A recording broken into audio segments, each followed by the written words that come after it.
Après une victoire historique à la CAN et une qualification pour le mondial, le Sénégal vient de boucler son excellente année 2022 par un 8ème de finale de Coupe du Monde. Une année couronnée de succès et pleine d'émotions pour les hommes d'Aliou Cissé. En poste depuis 2015, le coach sénégalais a permis à l'équipe de connaître une véritable ascension, mais je vois de plus en plus de réactions de supporters qui aimeraient un renouveau, qui imaginent une fin de cycle ou qui contestent ses choix. La question qui se pose maintenant, c'est de savoir si Aliou Cissé peut ou non faire franchir un nouveau palier au Sénégal, ou alors est-ce qu'un changement s'impose? On va en parler tout au long de cette vidéo. De votre côté, pensez-vous qu'Aliou Cissé est toujours l'homme de la situation et qu'il peut faire franchir un nouveau palier au Sénégal après les succès de 2022? J'attends vos avis en commentaire, vous aurez le lien dans cette vidéo. Avant d'entrer dans le vif du sujet, c'est l'occasion de faire un petit bilan du Sénégal sur cette Coupe du Monde 2022. La première chose qu'il faut se dire, c'est que les Lions peuvent être fiers de ce qu'ils ont proposé dans l'ensemble, même si le 8ème de finale était moins concluant. Au départ, le contexte était pas simple, fallait trouver un équilibre collectif alors qu'il y avait Mané qui était forfait, que Saliou Ciss était pas de la partie alors qu'il était titulaire à la CAN, la blessure de Bouna Sarr, Ismaël Jakobs qui a eu l'autorisation de jouer pour les Lions seulement très peu de temps avant le match face aux Pays-Bas, donc il a quand même rapidement pu jouer, mais c'était un problème supplémentaire en début de compétition, tout en sachant aussi que certains joueurs manquaient de temps de jeu en club. Pour revenir au terrain, j'ai trouvé que l'équipe avait quand même été plutôt convaincante sur les matchs de poule. Si on se fie au contenu, on a vu un bon match des Lions face aux Pays-Bas, et finalement c'était assez représentatif du Sénégal sur ce mondial. L'équipe est bonne dans la création d'occasions, mais il manque souvent le réalisme. À ce niveau-là, l'absence de Mané a coûté cher parce qu'il sait finir les actions. Face aux Pays-Bas, c'était très bien défensivement la majeure partie du match, avant la sortie ratée de Mendy. Le 0-0 m'aurait semblé logique, mais les Néerlandais ont fait preuve de beaucoup de réalisme. Derrière, fallait battre le Qatar pour rester en vie, une victoire 3-1 sans être éblouissant, notamment en deuxième mi-temps. Ça n'empêche que c'était une victoire par 2 buts d'écart qui offrait une finale face à l'Équateur pour une place en 8ème 20 ans après. L'Équateur, c'était loin d'être joué d'avance, ils ont été plutôt bons contre le Qatar et les Pays-Bas. C'était une finale de groupe entre deux nations qui, selon moi, méritaient d'aller plus loin dans la compétition. Un match assez intense avec une grosse domination sénégalaise en première, récompensée par le pénalty obtenu et transformé par Sarr. En deuxième, l'Équateur était revenu avec de meilleures intentions pour tenter d'aller chercher l'égalisation, qui était d'ailleurs synonyme de qualification avec ce but de Caicedo, mais derrière il y a eu le but importantissime de Koulibaly quelques minutes plus tard, qui valide une qualif en 8ème. La symbolique est très forte parce que c'est 20 ans après l'épopée en Corée du Sud et au Japon, c'est aussi la meilleure façon de rendre hommage à Papa Bouba Diop, 2 ans jour pour jour après son décès. En finissant deuxième, ça voulait dire Angleterre-Sénégal en 8ème, un match où le Sénégal partait pas favori sur le papier, mais avait clairement des chances d'aller chercher un quart de finale comme en 2002. Les Lions sont plutôt bien entrés dans le match en termes d'intensité, dans les duels aussi, il y a eu l'énorme occasion d'Ismaïla Sarr, celle de Boulaye Dia aussi qui est parfaitement sortie par Pickford. Derrière ça se paye cash avec le premier but anglais, ça a plus ou moins sorti le Sénégal de son match parce qu'après les Anglais ont continué à mettre la pression sur le but de Mendy jusqu'à ce que Kane mette le but du break juste avant la mi-temps. C'est bien sûr le pire timing pour encaisser le deuxième but et ça oblige Aliou Cissé à tenter un coup de poker à la pause en faisant sortir Diatta, Iliman Ndiaye et Pathé Ciss pour faire entrer Pape Matar Sarr, Pape Gueye et Bamba Dieng.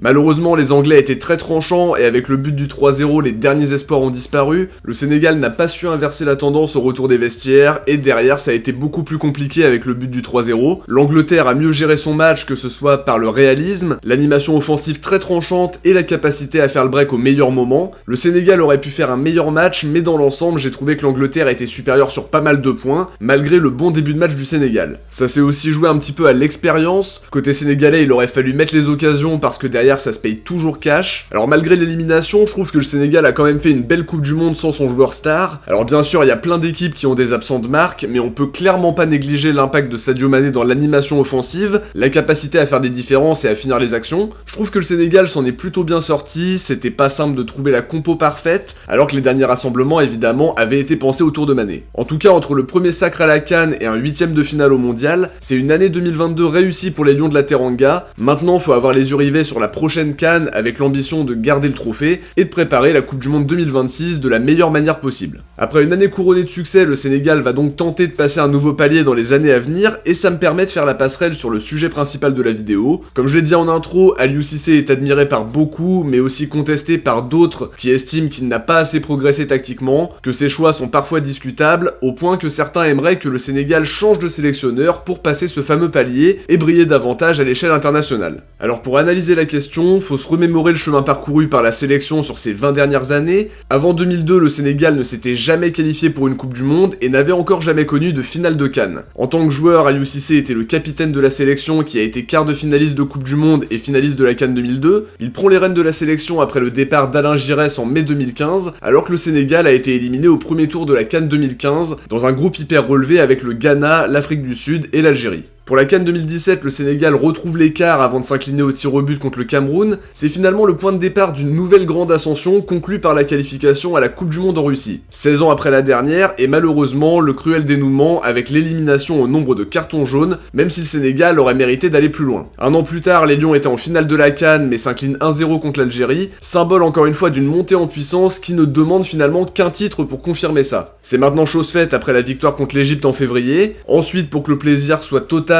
il y a la qualif pour le mondial encore une fois face à l'Égypte, et donc ce huitième de finale pour la troisième participation du Sénégal à une Coupe du Monde. C'est important de se rendre compte de tout ça, que l'ascension est énorme depuis l'arrivée d'Aliou Cissé à la tête de la sélection, et qu'incontestablement, il a fait passer un palier au Lions ces dernières années. Pour revenir à la dernière Coupe du Monde, il a dû composer avec le forfait de quasi dernière minute de Mané, et comme on l'a dit un peu plus tôt, c'est pas négligeable du tout. Il lui a parfois été reproché de faire des choix discutables dans ses 11 de départ. On pense tout de suite à Crépin Diatta qui n'a pas fait une bonne Coupe du Monde du tout, et qui était titulaire contre l'Angleterre, alors qu'il aurait peut-être fallu mettre un milieu de plus aux côtés de Mendy et de Pathé Ciss, qui était d'ailleurs malade depuis 2 jours au moment du coup d'envoi. À côté de ça, il a tenté quelque chose avec ses changements. Personnellement, j'aurais laissé Iliman Ndiaye sur le terrain pour qu'il apporte cette petite étincelle offensive, mais quoi qu'il en soit, à 2-0, il devait impulser quelque chose à la mi-temps. Ça a pas été payant, mais difficile de lui reprocher ça. En tout cas, c'est un coach qui a su intégrer les nouveaux arrivants. Je pense à Pape Gueye et Dieng il y a quelques mois, Pathé Ciss, Iliman Ndiaye et Ismail Jakobs plus récemment. Il n'hésite pas à leur faire confiance. On l'a vu notamment avec Iliman Ndiaye qui a été titulaire 2 fois après son entrée réussie face au Qatar. Cissé a réussi à concerner la plupart de ses joueurs en leur donnant du temps de jeu, mis à part Moustapha Nam, Loum Ndiaye ou Moussa Ndiaye qui étaient surtout là en cas d'hécatombe de blessure. Il a réussi à installer un bon collectif avec une grande force mentale, même si la marche était peut-être un peu haute face à l'Angleterre. Malgré les 7 buts encaissés pendant le mondial, le Sénégal est quand même très solide défensivement sur les dernières années. C'est très important dans les compétitions internationales de savoir bien défendre et d'être capable d'aller vite en transition avec des joueurs rapides devant, des milieux techniques et des bons relanceurs derrière. Peut-être qu'il aurait fallu jouer plus prudemment face à l'Angleterre et convertir surtout les occasions en transition. On a vu aussi que Cissé voulait changer son approche tactique. Au début de la CAN, il jouait en 4-4-2 avant de passer en 4-3-3 et depuis quelques temps, il semble vouloir jouer en 4-2-3-1 pour profiter au mieux des grandes qualités offensives qu'il a à sa disposition. Il se cherche encore un peu tactiquement, mais je pense que le 4-2-3-1 est plutôt adapté à l'effectif, même si dans certains cas, c'est aussi important de mettre un joueur de plus au milieu quand tu t'attends à subir. Sur son avenir maintenant, la question n'est pas si évidente que ça, et je vous invite à me donner votre ressenti en commentaire pour débattre sur la question. Comme on l'a dit un peu plus tôt, la sélection a connu une grande progression depuis son arrivée en 2015, 2 participations d'affilée à la Coupe du Monde, 2 finales de CAN dont une remportée, et une progression bien visible entre l'élimination en poule en 2018 et le 8ème de finale de cette année. La vraie question c'est de savoir si Aliou Cissé est capable de faire franchir un nouveau palier au Sénégal après cette grande montée en puissance sur les dernières années. Personnellement, je pense quand même qu'il a des arguments à faire valoir, il gère très bien son groupe, les résultats parlent pour lui pour le moment, et sur le mondial, il a été privé de Bouna Sarr, de Mané, de Kouyaté en cours de compétition aussi. On peut même ajouter la suspension de Gueye pour le premier match à élimination directe. Il y a une belle génération qui arrive avec des joueurs comme Iliman Ndiaye, Bamba Dieng, Pape Matar Sarr, Jacobs ou Jackson par exemple, et qui viennent rejoindre les cadres comme Koulibaly, Gana Gueye et Mané. Ce qui sera aussi très important pour le Sénégal, c'est d'avoir des joueurs encore plus impactants en sortie de banc, parce que ça fait la différence pour débloquer des situations, mais aussi que la majorité des joueurs soient titulaires dans leur club pour ne pas manquer de rythme. Sur le plan défensif, Aliou Cissé a fait un très gros travail, mais l'animation offensive laisse parfois un peu à désirer. L'absence de Mané a été très préjudiciable à ce niveau-là. Ce sera le gros chantier d'Aliou Cissé s'il continue à la tête du Sénégal. En tout cas, il a été prolongé début novembre jusqu'en 2024. Personnellement, je pense qu'Aliou Cissé peut encore insuffler quelque chose à l'équipe, mais l'indicateur le plus fiable sera finalement la prochaine Coupe d'Afrique des Nations, abordée dans le costume de tenant du titre. Je pense qu'un point sera fait à ce moment-là pour voir si Aliou Cissé peut encore faire franchir un palier. En cas de départ, le nom qui revient beaucoup c'est Hervé Renard, son palmarès parle pour lui avec 2 CAN avec la Zambie et la Côte d'Ivoire. Sur ce mondial, il y a eu la victoire de prestige contre l'Argentine avec l'Arabie Saoudite.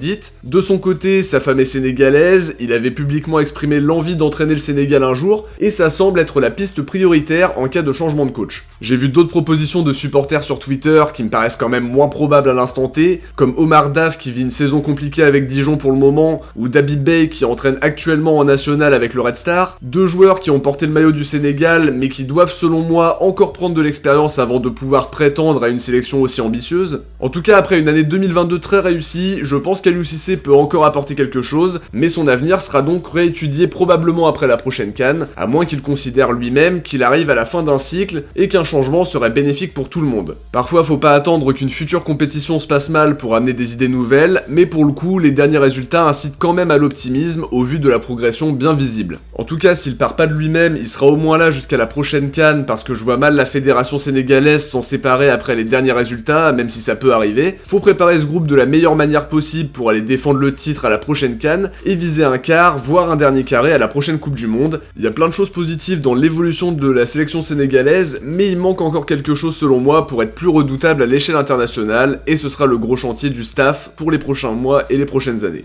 De notre côté, on arrive à la fin de cette vidéo, j'espère que ça vous a plu. Si c'est le cas, n'oubliez pas le petit pouce bleu et de vous abonner pour ne rien louper des prochaines vidéos. Si vous l'avez regardé jusqu'au bout, écrivez Aliou Cissé dans les commentaires. On se retrouve très vite pour une prochaine vidéo. Ciao, portez-vous bien et à très vite.